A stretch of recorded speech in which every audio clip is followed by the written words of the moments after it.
Welcome, everyone. I'm Chris Gore. Welcome to Hollywood on the Rocks. Sorry I'm a little bit late there. How's everybody doing on a Wednesday? I hope you're doing well.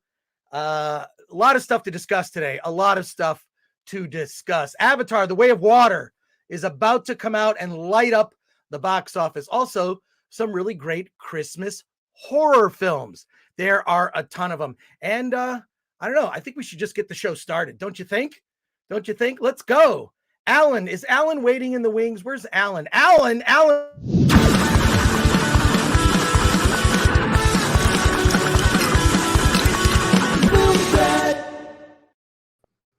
Hey. What are you doing, man? What's going on?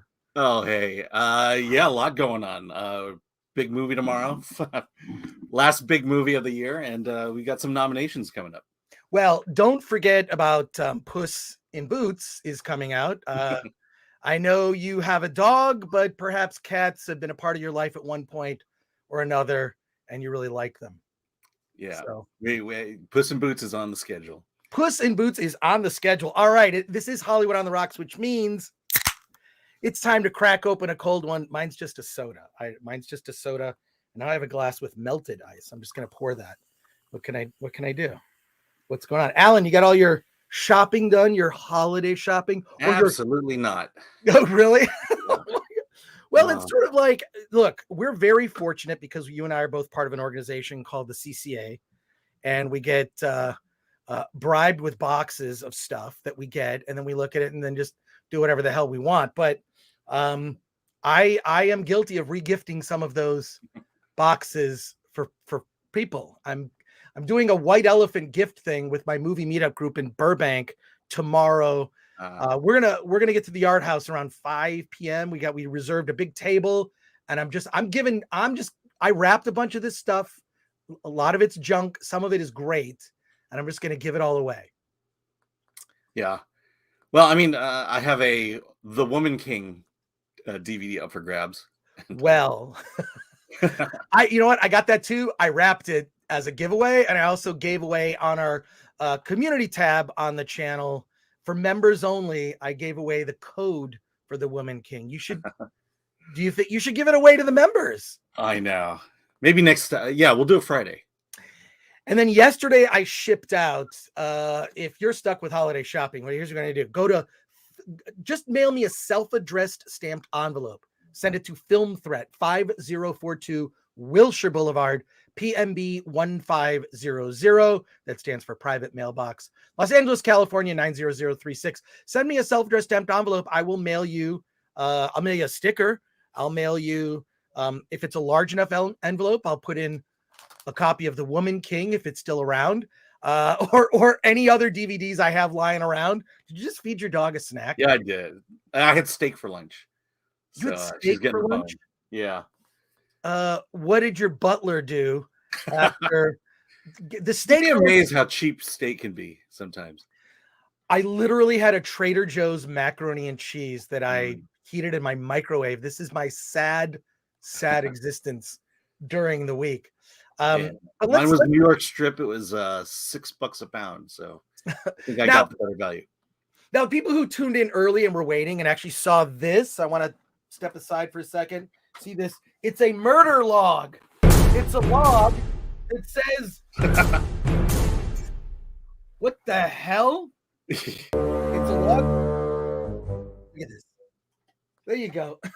So it says, I was mailed this because on Friday, we're talking to this filmmaker, the director of this movie called Yule Log, and it's brilliant. We're going to talk about it on Friday, but the director, his name is Casper. Forget his last name. It's right here. Casper Kelly. He did a short film that blew up about 4 or 5 years ago called Too Many Cooks. Do you remember this? It was like Too Many Cooks was this short film that, was like a parody of the opening of some 90s sitcom, but it just goes on forever, introducing more and more people. So the director of that made a movie called Yule Log, and I'll tell you more about it on Friday. I cannot wait to talk about this movie, and I can't wait to talk to Casper because Adult Swim does some really cool, weird stuff late at night. Like they'll do like fake late night like talk shows or like where they're advertising a product that makes no sense, and they go on for 30 minutes. It's not like it's just a fake commercial. It's like a fake 30-minute block. It's genius. So they mailed me this log, and the movie is, I'm going to talk about it. We'll talk about it on Friday, but let's see. We've got over 200 people here watching us live. Smash that like button. Subscribe to the channel if you're not subscribed. Actually, better yet, slap the like button and slap the subscribe button. Oh, wow. But let's see who's in the chat right now. I can't believe we're coming up on a year with that video. No, it's not a year. It's I'm getting there. Year in March. We, before I don't know, there's so much to talk about today, and I got a couple of email. There's an email I got that I want to talk about. I received an email from a woman. It was a very insightful email, and there you go. I also want to give a shout out. This past weekend, I was on the east side of Los Angeles, and I was at an Applebee's. And I ran into a very nice couple. I'm sitting there having a lovely happy hour dinner with my girlfriend at Applebee's. Was it in Montebello by any chance? No, but this really nice couple, Pierre and Lucy, said hi to me and wanted to get pictures. Of course, Pierre wanted a selfie, and I was like, great, let's do it. Now, I mean, look, I'm used to getting like recognized at a convention like LA Comic-Con. That's fine, but not at Applebee's. So it was really a delight to talk to Pierre and Lucy and just chat with them and whatever. Also, really impressed my girlfriend. Now you're getting recognized at Applebee's. Okay. And that's the Applebee's we go to. That's the Applebee's that I really hang out at when she likes to shop. She'll go off and shop, and then I'm just going to listen to a podcast and just sort of hang out at Applebee's or maybe Islands. Let's see. A lot of starred comments here. Let's get to it here. Patrick Lemire says, I don't like the Avatar look. It has never made me think I am seeing something that is a film of something that is really happening. Just very detailed animation, a 3-hour screensaver. I would say that is not inaccurate. It is a fact. If you really think about it, it's a cartoon. Kind of like, you'll know this reference, Alan, Bed Knobs and Broomsticks. Yes. Yeah. Like, it's animation, it's underwater, but there are people in front of the animation and they interact with the cartoon stuff. I mean, that's Avatar, you know, like it's more. I think that's the appeal of the movie. That was the appeal of the first movie. It's this world, you know, the fact that it's probably one of the most popular things at Disney World, Pandora, right. You know, says a lot about what's really behind this movie. Well, I have never been to that in Disney World, but everyone I know who's gone is like, I love it. I don't even care about the movie. I just love this world. So let's see. Jack Burton, Chris Gore is playing both sides of the fence with this movie, not willing to go all in until his buddies all post a review. Not true. Not true. This is look, we'll get into it when we actually talk about the movie, but it is objectively, it's not good. It's not good. And it has cringe dialogue and things where you'll laugh inappropriately. And I had a great time. It's more of a theme park ride than a movie. And Jack Burton, you're banned from the show for saying that. If you've been watching me for years, if you were reading Film Threat as a zine in the 80s, you wouldn't say that. If you read Film Threat magazine in the 90s or Film Threat video guide or bought any of the movies that we distributed, you would never have said that. Or if you watch me on a bunch of different shows I did in the early 2000s, or if you watch me on G4, you wouldn't have said that. I don't need to check in with other people and what they think. I tend to ignore it and wait till I've seen it for myself. So there you fucking go. The person that has been banned from the show is named Jack Burton. So there you go. You're banned from the Film Threat YouTube channel. Solomon Thornton says, be like water. Of course. Golden Spider Duck says the sea is always right. Lord Thoth, I saw you there. Great show today on Nerdrotic's channel at Film Threat. Thank you so much. Yes, I did the Nerdrotic Nooner today. And actually, I was on for less than 2 hours. Usually it goes like 2.5 hours. I have to rush to get to our show.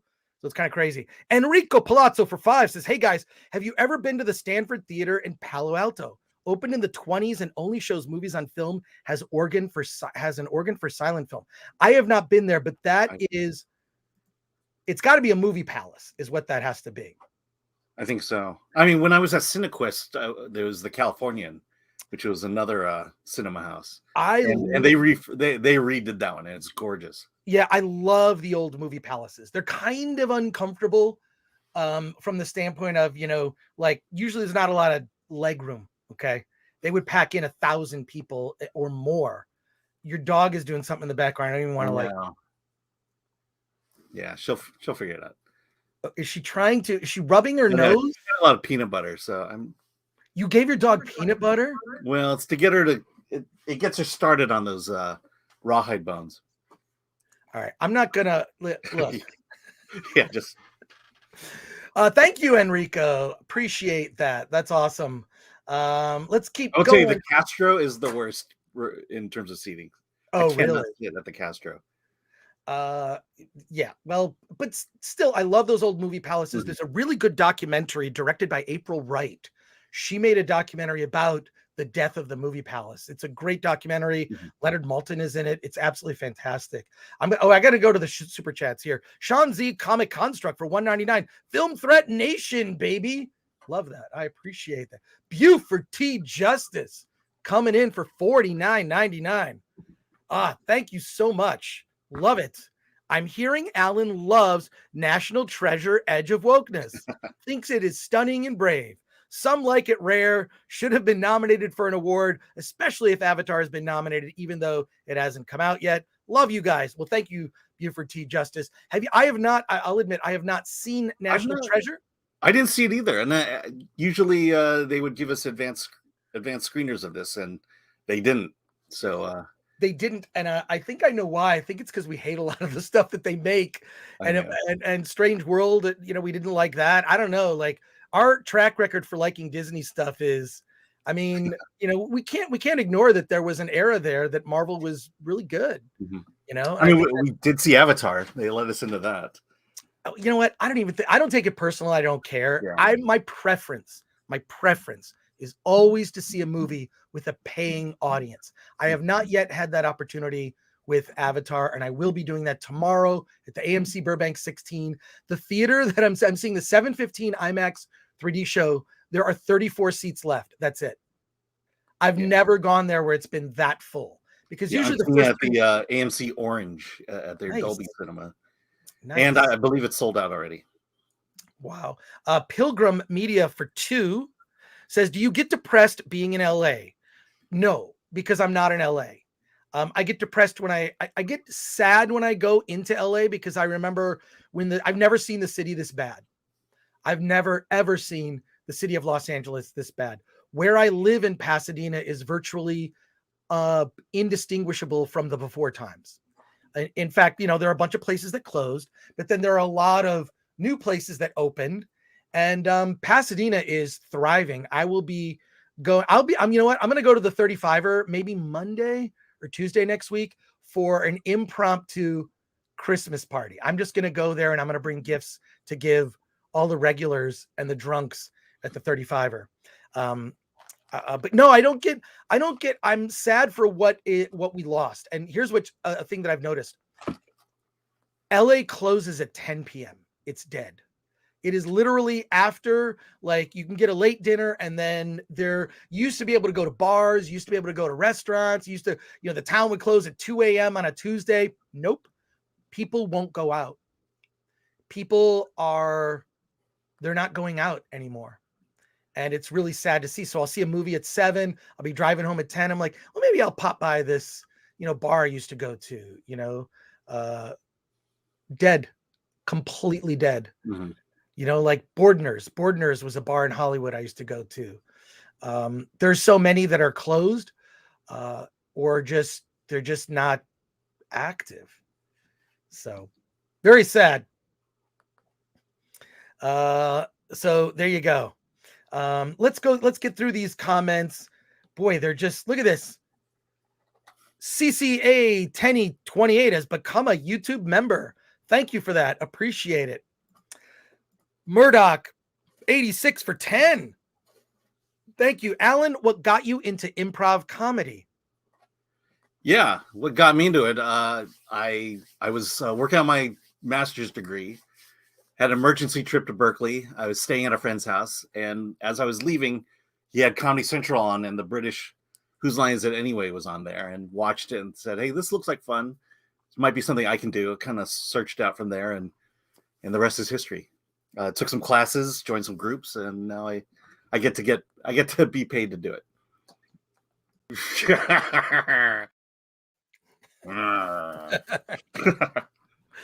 That's cool. And then a question for me, Chris, what's your favorite expanded universe Star Wars story? Well, that's easy. Heir to the Empire.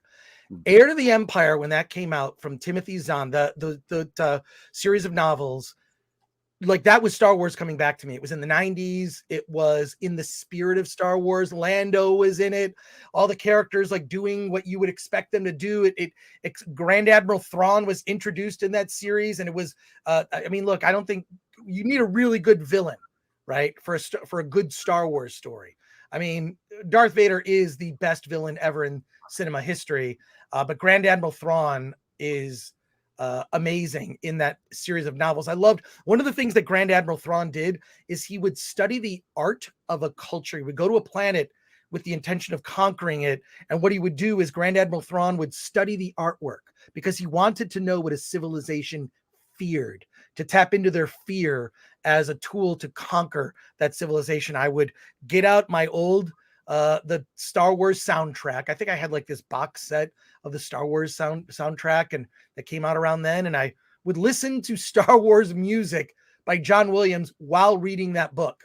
It blew my mind. And yeah, I mean, also some of the comics too have been decent, but that one just stands out as like, that should have been the sequel trilogy, is that story or a version of that story or elements from that story you could have borrowed from it. As it is, the sequel trilogy is the greatest disappointment in cinema history. It just is. There you go. Got a lot of comments here. We'll get through them, and I'm apologize. I do stall at the beginning of the show because I want, for our main topic, I want enough people here to be able to listen to it or watch us. So there you go. Okay, here. I'm just going through your comments. Sound off. Bill S. Preston Esquire. Film Courage led me to Film Threat, and Chris led me to Nerdrotic, who led me effing everywhere. Oh, that's great. You are not alone. Bruce Lee, says Spider Geronimo. I read Bruce Lee's book. I believe it's Be Like Water, and it's his biography. And it's an amazing story. I didn't realize how much racism he encountered when he came to, he had like a place where he taught Kung Fu in San Francisco. Then he, went into his acting career, but he didn't let anything bother him. Really, Be Like Water is a documentary as well. It's also a documentary. Yeah. Yeah. Came out 3 years ago. Like last time I was at Sundance, basically. Yeah. Narrated by Olivia Munn. DJ Tender says Bruce Lee Avatar would whoop some ass.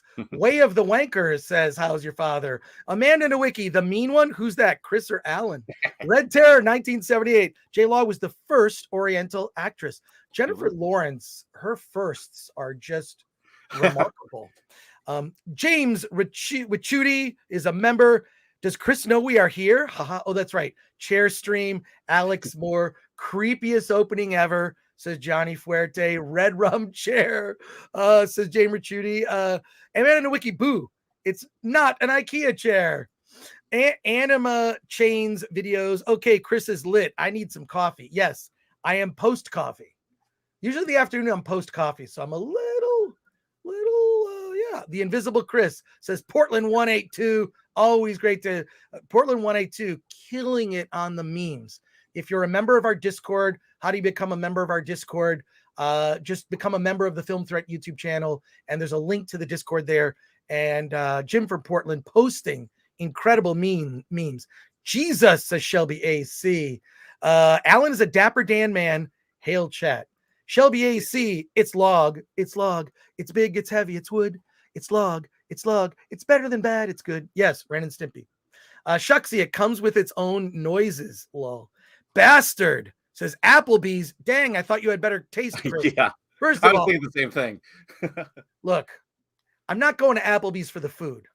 I'm going there for the cheap drinks. I'm going there to probably watch some football, some sports ball, and kill time while my girlfriend is at Marshall's or TJ Maxx or any of the other upscale stores she loves to shop at. And I that's fine.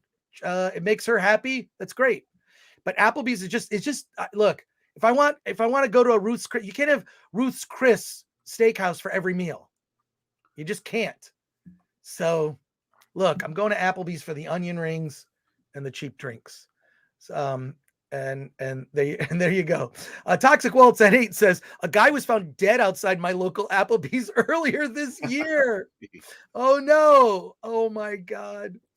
Bullseyed Womprat says, I love Alan's dog. It's somehow disarming and comforting when he's in the background. She is in the background. So what are your She identifies as she's female presenting. What is your dog's pronouns? Is done in a way that Disney stories, because flies overhead, you kind of feel the weight of that. They are developing characters. Yeah, it's got 2 more episodes. This is it's if I wasn't, but now that I am, I think your dog needs a treat. Yeah. What?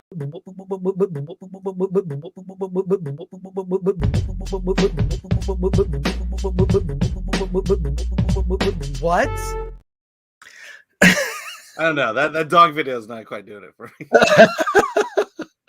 Let's see. Shucksy says Disney needs to pay Alan more money if they want better reviews. Yeah, I mean those checks have been not the greatest lately. Yeah. Just a few more. I have to start telling the truth at some point. Just a few more comments, folks, and we're going to get right to it. Fletcher Williams says, Chris, your rant on MH was glorious. You talking about Midnight's Edge? Midnight's Edge in the morning? MH? Might have been Midnight's Edge in the morning is what you meant, Fletcher. I'm on there on Mondays in the AM, and I'm on Nerdrotic Nooner on Wednesdays. And then occasionally I'll do some other shows like Lorena Creole. I'll do her show. But it's now getting to the point where it's like, I don't know if I have time to do all of those shows. I may have to kind of take a step back because we are going to be, it's too early to announce yet. We are going to be doing another show starting next year, early next year. We're going to be launching a new show. This will be post Sundance. So sometime in February, we're launching a new show. And I think it's going to make a lot of people very happy. Glanuccio is very involved in development of this show. Our producer, our intrepid producer, Glanuccio, which I just sent a box out yesterday. It's arriving on Friday, Glenn. Check your mailbox. Toxic Waltz N8 says, the rumor is Kathleen Kennedy will be kicked out after Indy 5 drops next summer. I'm sure her parachute will be huge. I did also hear something. This was Gary on Nerdrotic informed me that via John Williams casually mentions they're changing the ending of Indy 5 already. They're changing the ending of Indy 5 because you heard there was a screening. It didn't go well. It was on the Disney lot. Not a test screening for the public, just internally. Yeah. Internally. It's really difficult to do those kind of screenings now. You just can't. Too much stuff leaks out, so to speak. But wow, we've got almost 500 people watching now. 462. 400 and wait, Alan, what's the count? 69. All right.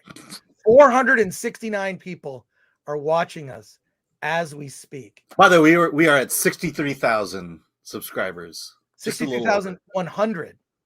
And 43. There you go. 61. Okay, there we go. I don't know. That's a rumor. I think it's wishful thinking on the part of fans. I don't know.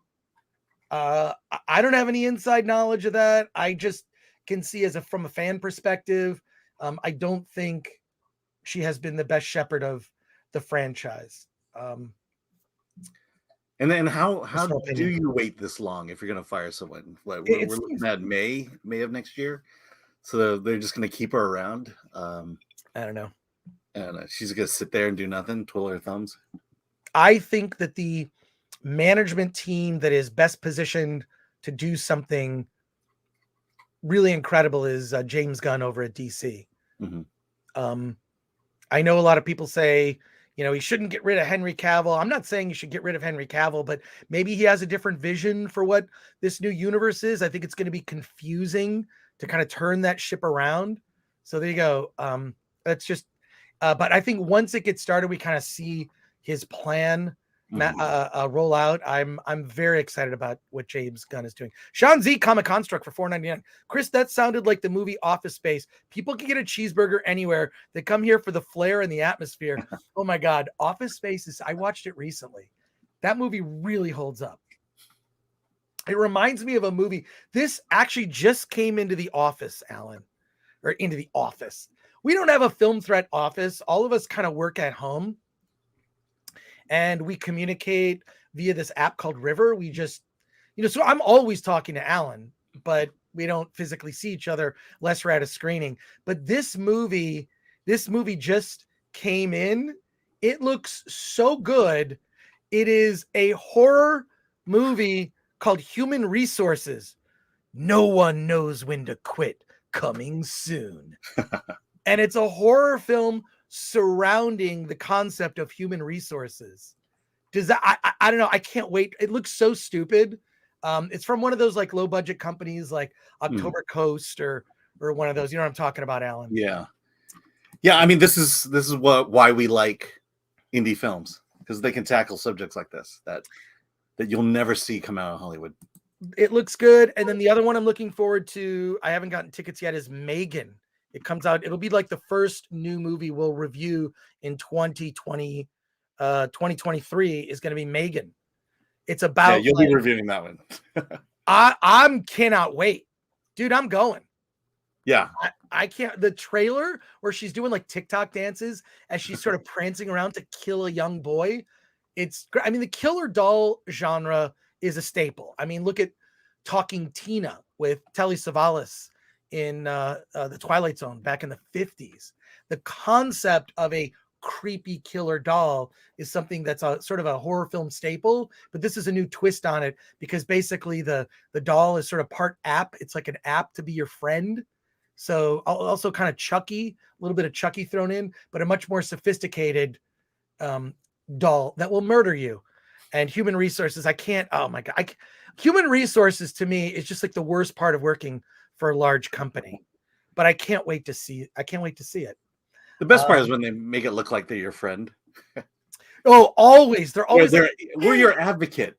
Please talk to us. Yeah, you're so nice. And if you hear anything, just come and tell us. If you hear anything, I have never tried. The people that work it's so funny, the type of person that works at Human Resources and is overly nice while doing pure evil reminds me of everyone who used to work at Twitter.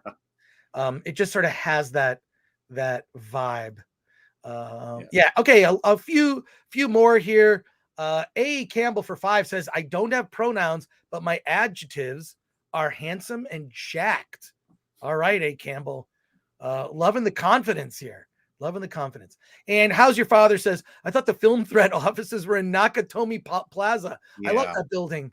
I love that building. Says How's Your Father. Yeah, we got kicked out after the Christmas party we threw. Yeah, it did not go well. Okay. Fictitious Dave Savage for £2 says, where can I send my script for a review? We actually don't do script reviews. Yeah, we don't have time to read script. No, yeah, we don't do script reviews. I do, if you email, there's couple things. I'll give you a couple pieces of advice. And we just hit 500 watching live right now. Thank you. We're just about to pivot to our review of Avatar: The Way of Water. Here's my suggestion. One, if you email me, if you go to filmthreat.com/contact, contact us here, filmthreat.com/contact. I will introduce you to someone that for a fee will give you notes. They're incredibly helpful. You can also go to a website called inktip.com. Inktip.com specifically, you can list your screenplay on it. And then what the purpose of that website is to connect you with producers. So if you have a type of movie, I have it's like a House on a Lake horror movie story. Well, there may be a producer looking for that specific type in the budget range of like $1 or $2 million. So really useful site. Inktip.com is really an incredible resource. So, and then if you want a professional, the other person I would reach out to is Script Doctor on YouTube. Script Doctor, I would ask him where you can get, but yeah, we don't do script reviews at Film Thread. I mean, we can't keep up with the number of movies that are submitted to us on a regular basis. We just can't. I mean, if you want your movie reviewed, just go to filmthreat.com. There's a button, submit, in the upper right corner, and you can send us your movie for review. So, but we don't do screenplays. But thank you so much for your super chat. Appreciate that. Alan, are you ready? I am ready. The time has come. Okay. We can tell the truth about Avatar: The Way of Water. Well, I want to hear. I have spoken maybe a little too much on some other shows about it. I want to hear your, and we can, just to be clear, it's going to be spoiler free in the sense that we're not going to talk about events about halfway from the midpoint. The first act. I usually go first act. Yeah. I think first act is fair. Here's what's interesting though. There's a lot of spoilers in the first act. There are things that you're going to hear in the next few minutes that will be considered spoilers that come out of Act 1. There's some big things. Mm-hmm. Having said that, we're not going to talk about anything from the second half of the movie. The trailers for this film have told you almost nothing about the story. Mm-hmm.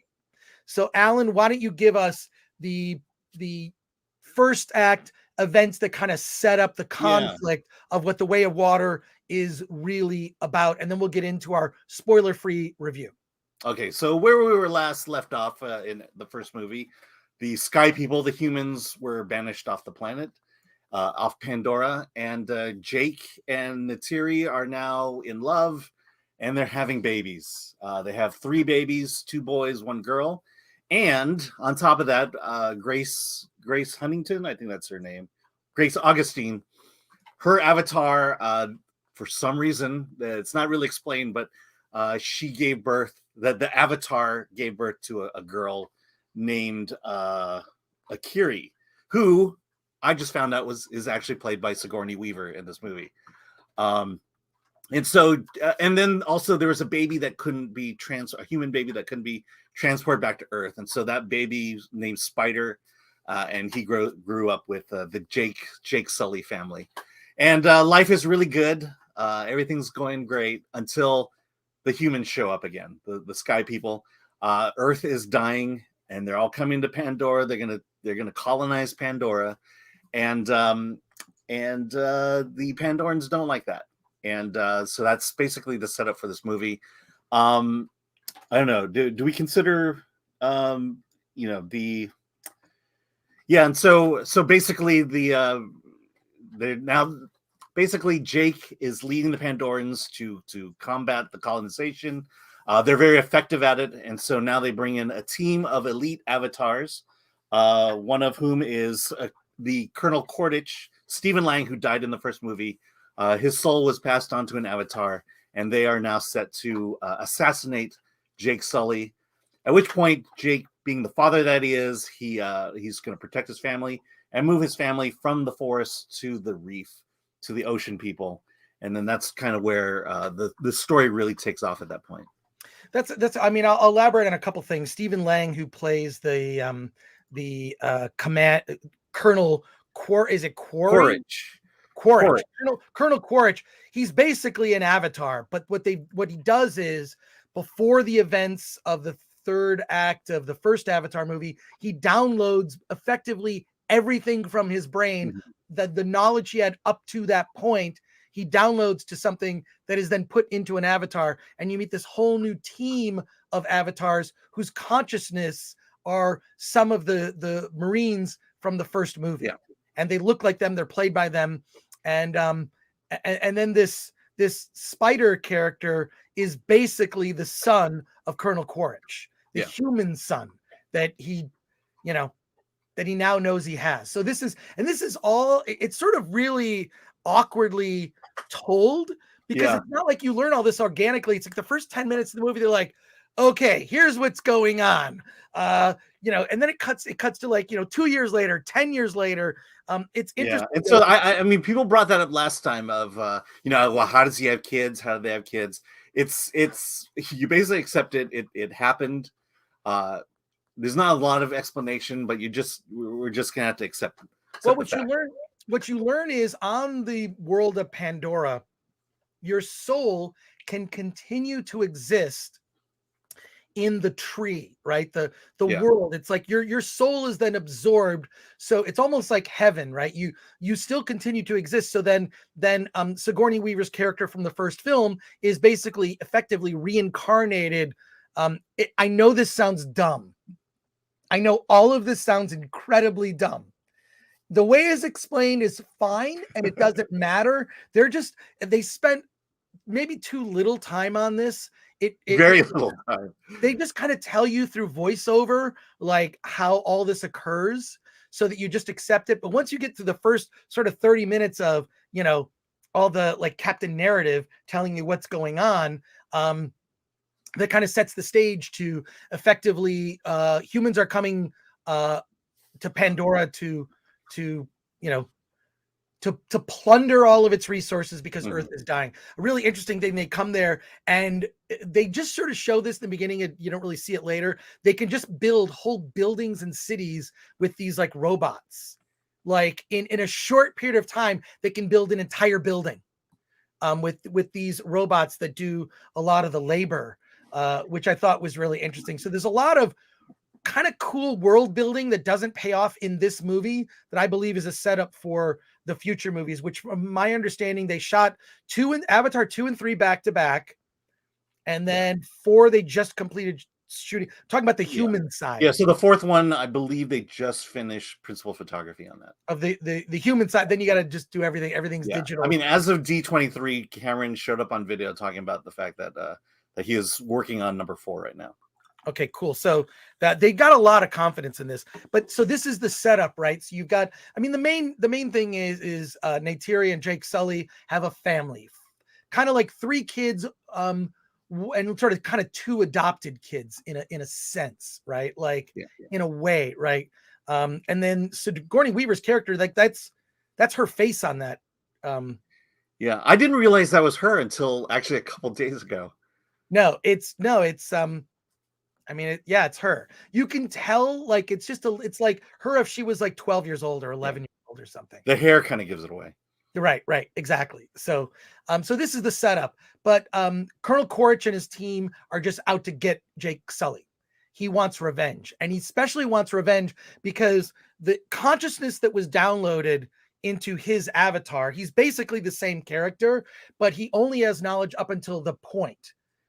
He knows all this stuff about Jake Sully. So all this downloading occurred right before the big battle in the first Avatar movie. He doesn't know that he was murdered by Jake Sully, which gives him even more motivation when he stumbles upon his dead corpse, his skeleton, effectively. It's, I mean, that was kind of a cool scene. It was kind of a cool scene. Adds more motivation. He's on the hunt. It really becomes like, what it felt like to me was like a Cowboys and Indians, in the frontier, this frontier land of Pandora that so many things can kill you. And I like that as a setup and a conflict and more motivation for the Colonel to go after him by any means and just kill Jake Sully and his family and drive him out of the area that they're trying to plunder the resources from. What it pivots to eventually is, and James Cameron is not very subtle. I mean, a lot of the things I don't like about the movie is parts of the story are just dumb, right? Like there are lines of dialogue that are laughable and unintentionally funny, right? And then there's other stuff that's just not subtle at all. Like, for example, the Colonel later goes on a whaling trip. There's these types of whales on Pandora that have a type of a substance that it's like the unobtainium of this movie. I forget what it's called. Do you remember what it was called? With the whale or the whale has this thing where they literally need to some kind of gland. I don't remember the name of it. You drill into its brain, you suck this stuff out. You have to kill the whale just to get this small part of it, and then they just waste the rest of it. They don't care, but it effectively stops people from aging, and it's worth millions of dollars if you can get it.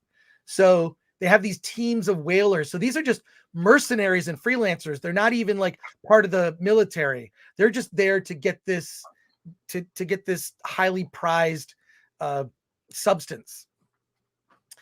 So that's your setup. Where the movie gets interesting is when Jake Sully and his family realize they can't live among the forest people anymore. They're driven out to the reef people, and that's where new conflicts arise. That where the story kind of pivots also mainly from Jake Sully and Neytiri to the kids, and how do they, how do these kids who look slightly different, the forest people look different, and they make a big point of this. Whereas the big one is the Pandorans have 4 fingers, right, and the Avatars have 5 fingers, and so Jake's kids have 5 fingers. Yeah, and that kind of separates them from all the other Pandorans, and that plays big when they're moved off to the reef. Yeah, so they're in some ways kind of outcasts, because the reef people, the reef Pandorans, have almost like sort of developing fins. They have thicker tails, and they make a big point of like, look how different we are. Can we get along? I don't know. And that's when it gets very almost kind of CW, where it's just like it just focuses on the kids. I think it's handled very well. I think that like kids will like this. I think this movie is more for families and children than it is for and for normies than it is for true fans of science fiction. What are your thoughts on that, Alan? I think you're exactly right. And I think when the talk is that this movie has to become the 4th highest grossing film ever to make a profit, that was a very smart move to make this movie less about the military actions of the first movie, this whole military colonization tale, and make this a story that is about family and that will appeal to probably preteens, early teens, and to families. Because for some reason, family movies tend to make a boatload of money. And I think that's why this movie will succeed. It's like I mentioned in a review, I find this movie refreshing in the sense of it's just a normal story about a family, and there's slight environmental agenda behind it, but at the same time, I think this movie will have a broad appeal, and a broad appeal that Disney has not done in a very long time.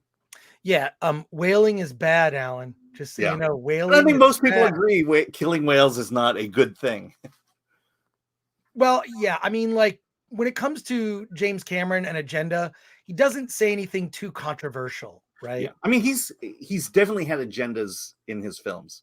Yeah, very liberal, very progressive agendas. This one just doesn't have it at the degree that his other movies have had. Well, it doesn't. The thing is, I think it's like dispensed in a way like the agenda never trumps the story or the entertainment value. And that is, to me, where I can sit here and list all of the flaws of this movie, and they are plentiful. Dialogue, the story's clunky, especially in the beginning. It takes a long. The running time is going to hurt this film. 3 hours and 10 minutes. Our kids, even though this movie has a really targeting kids, are kids going to want to sit down for this? Parts of the movie felt like I'm sitting there visiting an aquarium. Mm-hmm. You know what I mean? Like this incredible aquarium. Especially if you're watching in 3D. Right. And actually, I'll be honest, I liked the 3D. Yeah. I liked the 3D. I mean, it worked. It just worked. So, but 3 hours and 10 minutes running time, I did not like that. Yeah. It's clearly could have been like 220 or 2.5 hours. Then you could have done. You have to admit, James Cameron has a pretty good record with very long movies. We'll see. I mean, that's ultimately it. We'll see how, if the runtime really hurts it or not. I believe the runtime does hurt it already. So, I mean, it does hurt it. It does hurt it. Is it gonna? But at the same time, I'm looking like at tickets. I'm looking to. My girlfriend wants to see it, so I got to see it. I got to see it again. Okay. So I've seen it for 3 times. Well, 9 hours of my life. I'm essentially forcing my daughter to see it just to see if she sees it the same way I do. See, she is the right demographic. Yeah. I think your daughter, she's because she has zero interest in seeing this movie. Absolutely no interest in seeing Avatar. But it just the sort of like reef people meeting Jake Sully's family and kind of all the problems that causes. We've seen it in a million movies. There's nothing new about it. There's nothing new about a family moving from one place to another. Will they get along with the new kids they meet at school? But that's why I think it works. It's because it's a story that's been told many times. We've seen it all before. It's not like bullying has been solved. Bullying hasn't even been solved on Pandora. There's a lot of bullying of reef people towards Jake Sully's kids and rivalries and kids getting themselves in situations. It really felt like almost like it's definitely a family movie, but on James Cameron's terms. Well, that's what I'm saying is the first movie was about the colonizers, the evil humans coming to destroy Pandora. And that story is there, but it takes a back seat. It more or less spurs on this story of family than it does about the humans colonizing. I think the next movie will more or less address that rather than this movie. Gotcha. So look, do you recommend Avatar: The Way of Water, Alan? I do. I actually like it better than the first one. But it's, again, I tend to qualify these things. I think if you were not excited by the first Avatar, you're not going to like this. And I do think that this movie does skew more toward younger viewers and to families. And so that may be a turnoff to people as well. You're not going to get you'll get some gritty action, some good violence, some thrills, but not like the first movie. Yeah. And I'll say I recommend it too for the spectacle. But if you did not like the first Avatar, you're not going to like this. Yeah. I recommend it for the spectacle, for the novelty, right? The 3D. This is a different version of the 3D since a lot of the movie takes place underwater. It really is like James Cameron sort of threw in the blender all of his movies: Titanic, Terminator, the first Avatar, The Abyss. He just sort of threw them all in a blender and just put on puree, and then you see influences, especially Titanic, in this. And I recommend it for the spectacle. But all of those things, yes, this is a kids movie, a family movie. But I don't know that I've seen a family movie this year. I mean, I did like the Minions. I thought Minions was sort of that was fun, but that's not a movie about family, right? This is about family. Is the Minions Rise of Gru about family? It's not. Is Minions always about family? I think it is about family, but I know what you mean. Yeah, this is, and also just the movie gets points for me because it is about a strong family, a strong father. Fathers, just the idea of fathers or fatherhood has been completely mocked and belittled in nearly everything. We've seen male characters just get completely emasculated on screen. Jake Sully is not a doofus in this movie. The movie doesn't do that. The movie does not do that with the male characters. Yeah. I mean, the boys, they want to be warriors like their father. The girls, they want to nurture animals. So it's playing into fairly stereotypical gender roles, which, again, refreshing. It's refreshing only because we see it so little in the movies these days.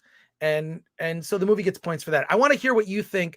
We are going to be doing a spoiler review. We're going to talk about everything, including a lot of the things that bug the end. There's some stuff that happens at the end that bugs me a lot.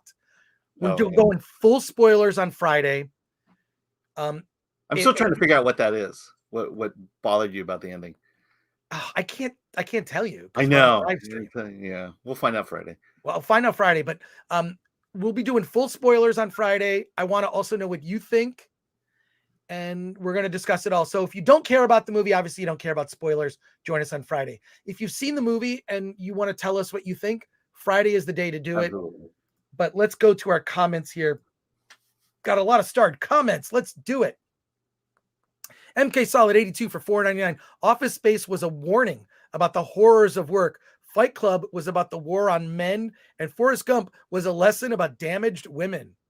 I see only truth in that statement. Only truth. I don't know if you heard, I guess Elon Musk hopped onto someone's Twitter Spaces and he talked about how how if Mike Judge could go into what Twitter was, that he could make a second movie, a second Office Space. Oh my God, what he'd have shenanigans going on there. Yeah, no, yeah. I mean, I've been keeping up with it. It's pretty funny. Zax has been a member for 4 months and says 500 likes and Alan's shirt comes off. All right. I think we're close. Are we close? To 500 likes. We're close to 500 likes.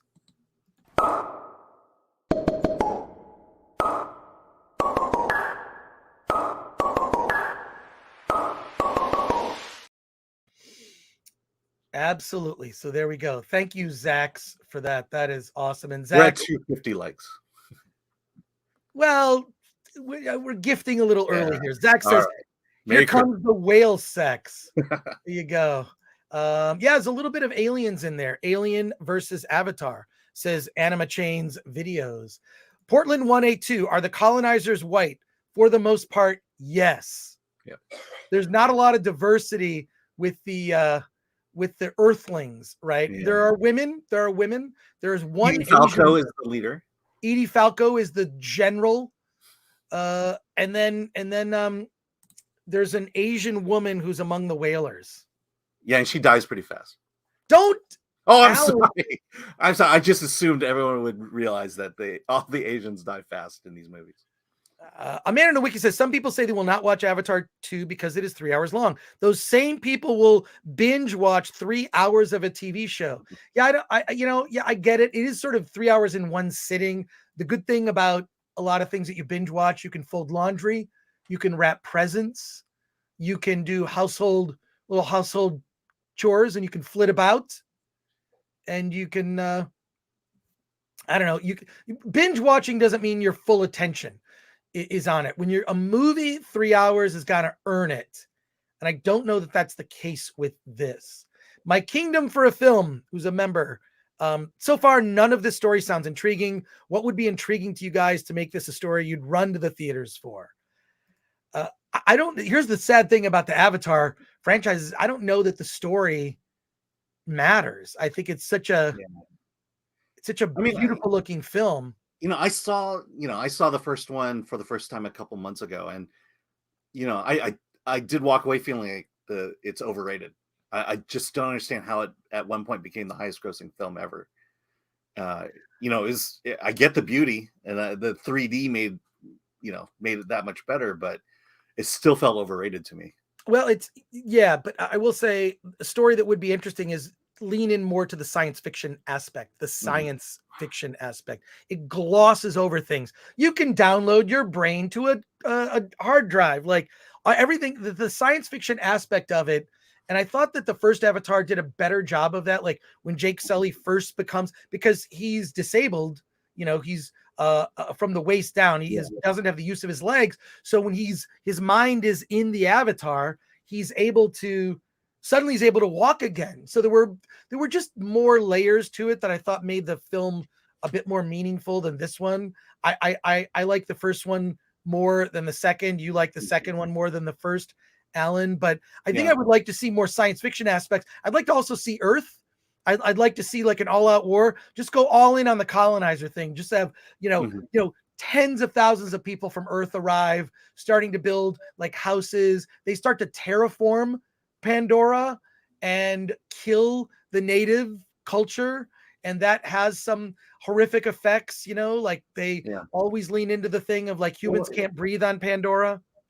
Well, let's not forget that there is 6 more hours of this story to tell. And I think this movie does 2 things. One is it kind of reminds people what Pandora was, and then also opens itself up to a broad or much broader audience of new viewers who may not have seen the first one.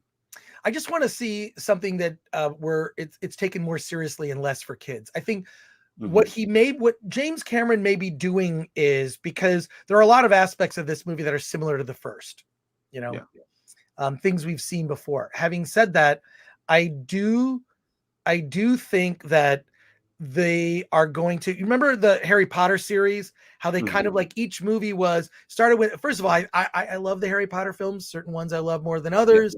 There are other ones and not so much. But as a series, you have to look at that as an accomplishment, right? I mean, the fact that they told that story all with the same actors is crazy.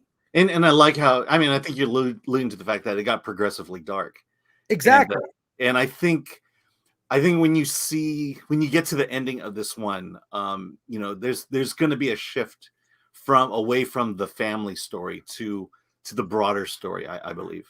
I think that what you'll see is in the next, maybe we should say this, but like, I think in the next film, you're going to see as kids more grown up, and you're going to see like the stakes get higher as the earth, whatever, we don't know what state does America even exist? It's just Earth, right? Yeah.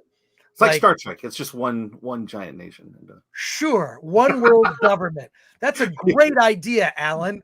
That's a great idea for the future. We should just do that. Yeah, but going, the theme of this one is basically Jake is protecting his family by basically hiding his family, and realizing that, like good theater and good drama, you can't hide for long, and that is what is basically the character arc of Jake in this movie. Yeah. So yeah, I think I would just like to see something that's more serious. And by bringing up Harry Potter, I'm saying that it's possible that the intention is, let's make this one for families, and then the story will get progressively more serious and more in depth about what's happening on Earth and whatnot. So we got a lot of comments here. We're going to get to all of your comments. Not all the comments, that we're going to get to most of these comments. So please be patient. John Odom says the story was outlined by a bunch of 10-year-olds playing pretend. Bang, you're dead now. No, I'm an avatar. Not quite that bad. Lord Thoth says almost 600 watching, only 219 likes. Yeah, people, hit that like button. Hit that like button. We at least need to get to, what would you say, Alan? Maybe I would say 569 likes. I think that if we got to 569 likes, that would be great. I think that would be awesome. So childish. Yeah. Oh, we're at 300 likes. We're at 300 likes. Yeah, keep going, folks. Oh my God.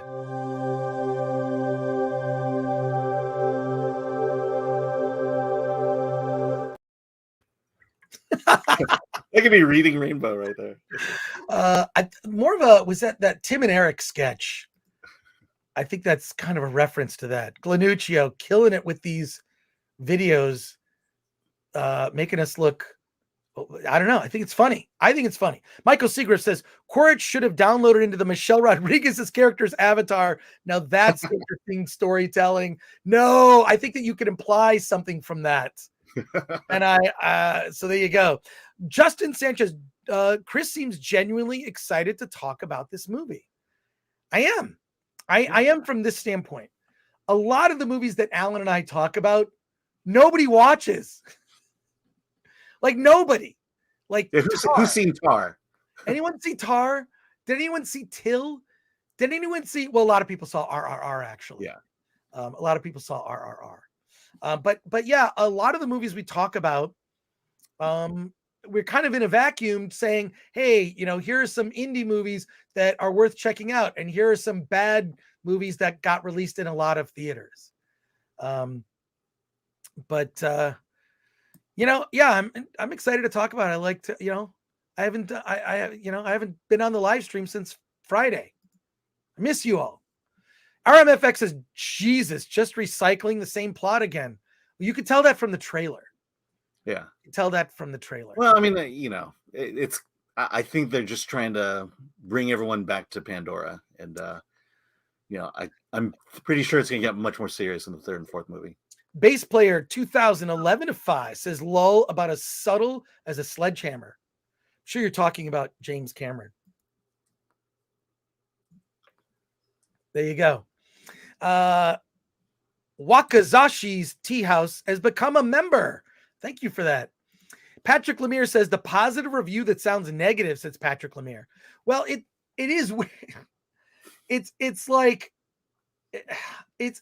this movie is as much a ride as or a video game as it is a movie. So I don't even know how to tell you. And also, like, this is the thing that actually does on a couple of other shows I do. People will come after me for this. And I'm like, you need to have the ability to keep two things in your brain, two seemingly conflicting ideas in your brain at the same time. One is that the dialogue in this movie is just bad. It's cheesy. And at the same time, it's entertaining. So does that make Alan? Could you elaborate on like I'm just saying, you know, that's the one disadvantage we have as film critics is, you know, when the movie starts, we're locked in. We're locked in for the full 3 hours. You can walk away, you can walk out on that movie, but we actually have to sit there from start to finish. And I think there's a level of shell shock that goes on where you just kind of, because you're in it for the long haul, you just start accepting things. And like I said, I think, to me, the appeal for this movie is the fact that, you know, it's a relatively safe, fun movie that we haven't gotten all year, and I appreciate that. And you know, I think that's the best thing I can say about it is it's old-fashioned storytelling. It looks great. I had fun, and you know, with the exception of Top Gun Maverick, you know, it's safe. You know, it's fun. It's safe. Although I will say this, I like Top Gun Maverick better than this Yeah. movie. I think Top Gun Maverick as a movie is a better movie. Mm-hmm. So there you go. John Orchard for 5 says the movie is kind of like Dances with Wolves in Space. No, the first one was. This one is not, because of the focus on the children. So there you go. But thank you for that, John. Schalk Engelbrecht. Going to disagree there, guys. Everything you've said about the movie is pure stupidity in yet another movie where non-humans teach us about humanity. Okay. You're free to disagree. You know, everyone can have a movie starring non-humans teaching us about humanity. It's been done before. Yeah, like that's not original. That's happened many times. That's science fiction, yeah. Yeah, science fiction, or you know, I don't know, Charlotte's Web. Yeah, that's what I was gonna say, like nature documentaries, nature films, animals. Or just kids movies that feature animals and not humans. So, but yeah, like what Disney used to produce. Look, I'm more excited for everyone to see it and tell Alan how wrong he is. No, we mostly agree on this one. Yeah, I think I like it more than you, but I think the big points we agree on. Yeah, it's a big family spectacle movie that we haven't had in a long time, that the whole family can agree, let's go. And I'm looking at screenings because I'm trying to see it. They're packed in Southern California. Like, I mean, I can look at my AMC app right now and I can tell you on Saturday, it's packed. On a Saturday already packed screenings, like, and not sold out at like 7. I'm talking 10 a.m. packed screening. So I think this movie is going to make a boatload of money. The estimates, if I can go with the estimates right now, are it's going to make between 150, 180 domestic and another 400 to 425 international in its first weekend. Could break $600 million international in its first weekend. It could hit $1 billion in the first 2 weeks. Could. So, especially, I know some people that have said, I'm trying to get tickets. I can't get tickets. I'll see it the second weekend. I think it'll have very little drop off the second weekend. Mm-hmm. Alan, what are your thoughts on, I'm going to get back to the comments. We have a lot of starred comments. Blanuccio, killing it there. What? Yeah. I mean, yeah, I think it has legs. Like I said, it's a very safe movie. It's not going to piss you off like Disney films have all year. Or even like, this is a weird thing to bring up, but the movie The Batman, right? Mm-hmm. The Batman, in retrospect, looking at 2022, was the best superhero movie. And I have a lot of problems with that movie. But looking back, it's like, oh, that was the best superhero movie. These 3 big Marvel movies that came out were kind of disappointing. So what can you say? Dieter Bastian says the dynamic HFR was distracting. Do HFR or do not. But the switching back and forth was annoying. Yeah. The quality, you're going to notice it when you watch, especially if you do it in one of these high-end digital screenings. But, there are times where the image is crystal clear and the other time it looks like it's shot on film and it just switches back and forth. That kind of bothered me. I'll speak to the HFR. I did see clips of this movie at D23 and HFR. And what was interesting was like the background picture we have here, the fish in the water. The fish, they did it so that the fish were swimming out into the audience, but they didn't do that in the final cut. So, all the action stops at the screen. But it was a pretty cool effect having fish swimming in front of your face. Yeah. So it's, well, Dieter, have you seen the film? If you've seen the film, I don't know, chime in with your review or comment or quick thoughts. But yes, that I'm not an HFR fan. Not an HFR fan in the least. Wakizashi's Tea House, who's a member, says, I love Alan's bedroom. He's in touch with his teenage feminine side. Yeah. Respect. That's great. I think I mentioned this is my daughter's old room, and we turned it into the studio and don't have time to repaint the walls. Oh my God, Alan. Oh God, I will give you money for paint. Please. Please. I know. We'll get there one day. We got to take all that stuff down again. Zavin says, sounds kind of like a family movie from the 80s. No internet, cell phone BS. Yes. Mm-hmm. It did have that feel of like, it's just a family movie. It's a family movie with a family, in peril. And it's interesting. And there are stakes. And it's just weird that I think I'm liking it more than I should, only because there have been so few movies like this made recently. Yeah. No, I that's exactly why I think I like this movie more than I should. Yeah. Well, there's another reason. Here comes the money for Alan. I know. Max. That Fox money coming in. Bill S. Preston, Esquire. Avatar 2 shorter than RRR and not half as good. Oh, RRR is much better than Avatar.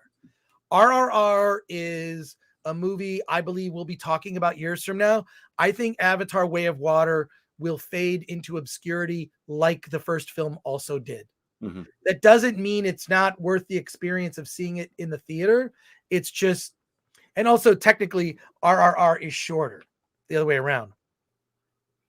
RRR is like 3 hours and 5 minutes. I think Avatar 2 is 3 hours and 10 minutes. And RRR has a dance number in the middle. And there are no dance numbers in Avatar Way of Water, thankfully. James Ricciuti says, am I the only one who thought the female Na'vi was hot in her Na'vi bikini? You were definitely not the only one. I mean, I'm getting like heavy metal vibes, Heavy Metal Magazine from, it was like sort of a safe place to see like nudity and stuff. Like they have a lot of nudity in their comics.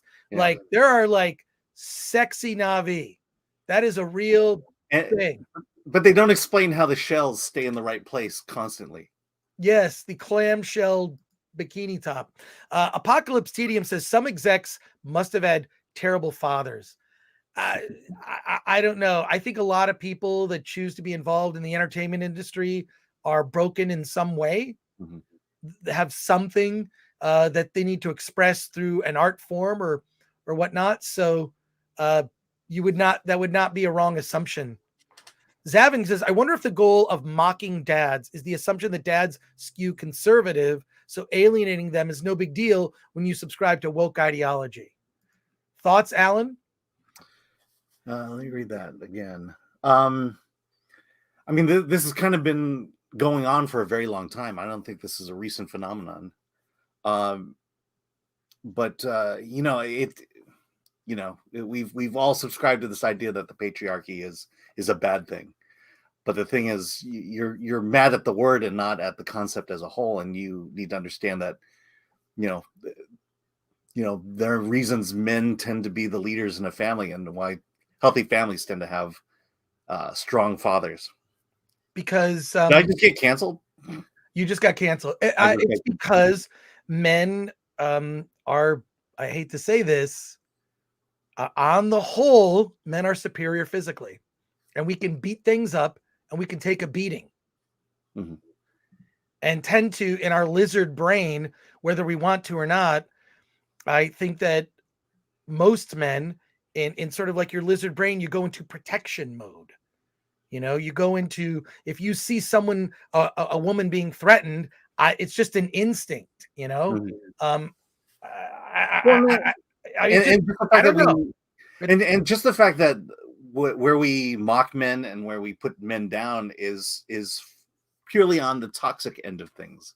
Mm-hmm. The bad things that men have done with their masculinity, and to suggest that that's the sum total of what a man is. And to me, I've always grown up with this idea of, when you bring different people together, they form a stronger unit. That you don't want everyone to be strong leaders. You need shrewd followers. Yeah, and so I hate the fact that I have to think about how I phrase these things, but as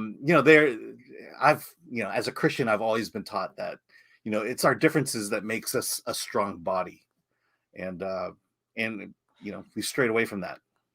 Well, it's a recent example. Well, this was like, an example.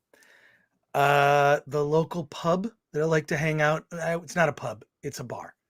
At that bar, a guy, some reason his credit card wasn't working, and he got very threatening towards the female bartender and threw a glass. And every guy in the bar, when that happened, just went like you heard the chairs and everyone stood up. The guy like ran out of the bar, but it's like a weird instinct that you can't, I think you use for good, not evil, right? Mm-hmm. Use that and so but then that gets labeled as toxic, right, which is stupid. This idea of protecting, Now, and again, I'm waiting for someone for the internet to lash out on Avatar because it presents men in that strong leadership role, as the protector, and it plays into these so-called gender stereotypes when in reality, I think it's a beautiful thing to have, men as the leaders, women as the nurturers, and to bring those together to form a strong family. This is a film thread first.